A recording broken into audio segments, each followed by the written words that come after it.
اور یہ واقعہ مشہور ہے حضرت امام غزالی علیہ رحمت و رضوان کا، جو معراج کی رات میں حضرت موسیٰ علیہ السلام کا سوال ہوا، اے اللہ کے رسول صلی اللہ تعالیٰ علیہ وسلم، آپ بتائیں اے آخری نبی، اے محبوب رب العالمین، آپ بتائیں تو صحیح، آخر آپ کا وہ فرمان کہ میری امت کے علماء جو اولیاء سے ہیں بنی اسرائیل کے انبیاء کی طرح ہیں، تو اس کا کیا مطلب ہے؟ رسول اللہ صلی اللہ تعالیٰ علیہ وسلم نے بتایا کہ اصل میں حقیقت میں مسئلہ کیا ہے کہ انبیاء کے جیسا کوئی شخص ہو ہی نہیں سکتا ہے۔ اللہ نے انبیاء کو سب سے الگ تھلگ ایک اعلیٰ مخلوق بنا کر کے پیدا فرمایا ہے۔ وہ انسان ہیں مگر ایسے انسان ہیں کہ ان کے جیسا کوئی انسان اللہ نے بنایا ہی نہیں ہے۔ اب یہ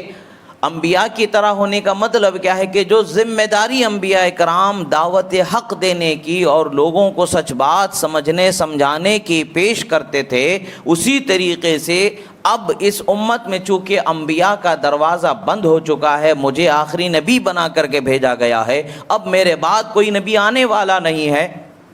تو پھر یہ دین کی دعوت و تبلیغ قیامت تک کے کیسے جاری رہے گی؟ وہ اس امت کے رسول اللہ صلی اللہ تعالیٰ علیہ وسلم کے امت کے اولیاء صالحین کے ذریعے، علماء ربانیین کے ذریعے، علماء کاملین کے ذریعے وہ دعوت جاری رہے گی، یہاں تک کہ قیامت تک کہ وہ دعوت پہنچتی رہے گی۔ اور جس دن قیامت قائم ہونا ہے اس دن دین کا علم دنیا سے اٹھا لیا جائے گا، قرآن کو اٹھا لیا جائے گا، اب اہل علم ختم ہو جائیں گے،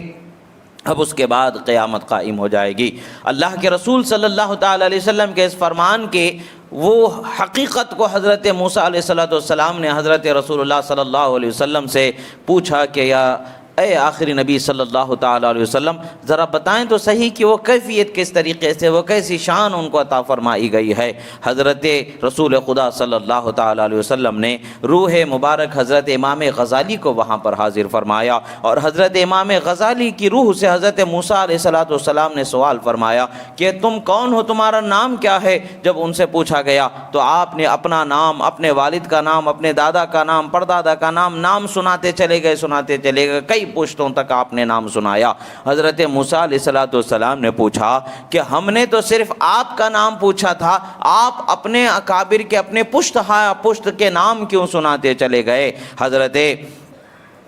موسیٰ علیہ السلام سے حضرت امام غزالی کی روح مبارک عرض گزار ہوتی ہے، حضور اللہ تعالیٰ نے آپ سے صرف وما تلک بیمینک یا موسیٰ پوچھا تھا، اے موسیٰ تمہارے سیدھے ہاتھ میں کیا ہے؟ تو آپ نے پورا تفصیلی بیان فرمایا تھا، قال ہی عصای اتوکأ علیہا واحش بعلی غنمی ولی فیہا مآرب اخری۔ او اللہ کے رسول صلی اللہ تعالیٰ علیہ وسلم کے یہ حضرت موسیٰ علیہ السلام کے یہ کلمات مبارکہ کو وہاں پر نقل کیا گیا۔ عرض کیا اے موسیٰ علیہ السلام، آپ سے صرف اللہ نے سوال فرمایا اے موسیٰ تمہارے سیدھے ہاتھ میں کیا ہے؟ تو آپ نے سیدھے ہاتھ میں کیا ہونا یعنی اتنا ہی بیان نہیں فرمایا، بلکہ آپ نے کہا اے اللہ یہ میرے ہاتھ میں میرا عصا ہے، میری لکڑی ہے، میں اس کے ذریعے سہارا لیتا ہوں، اس پر سہارا لیتا ہوں، اور اس سے میں دوسرے کام لیتا ہوں، اور بکریوں کو ہانکتا ہوں، ان کی ضرورتوں کو چارہ وغیرہ میں اس کا استعمال کرتا ہوں، نکالنے میں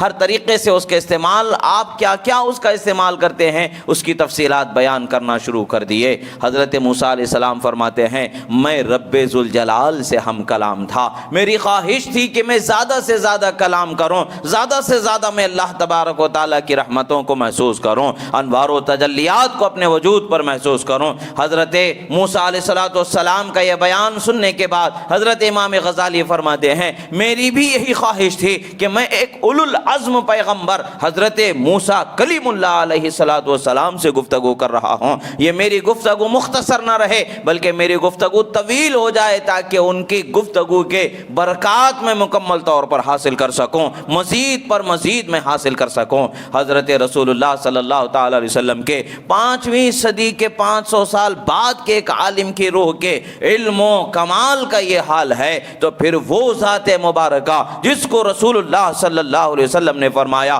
انا مدینۃ العلم وعلی بابھا، میں علم کا شہر ہوں، علی اس کا دروازہ ہیں۔ تو وہ ذات با کمال کے علمی کمال کا کیا مقام ہوگا، اور پھر ذات مصطفیٰ صلی اللہ تعالی علیہ وسلم کے علم کے کمال کا کیا حال ہوگا، ہم عاجز بندے کہاں اندازہ لگا سکتے ہیں۔ حاصل یہی ہے کہ اللہ تبارک و تعالی نے انبیاء کرام کے بعد مخلوق میں اولیاء پر، جو انسان ہیں انسانوں میں انبیاء کرام کے بعد اولیاء پر اپنے انعام و اکرام کے ایسی نعمتوں کو جاری فرمایا کہ جس کا کوئی تصور نہیں کیا جا سکتا، جس کا کوئی اندازہ ہی نہیں لگایا جا سکتا۔ ہاں ولی کون ہو سکتا ہے؟ حضرت پیران پیر غوث اعظم دستگیر رضی اللہ تعالیٰ عنہ سے پوچھا گیا کیا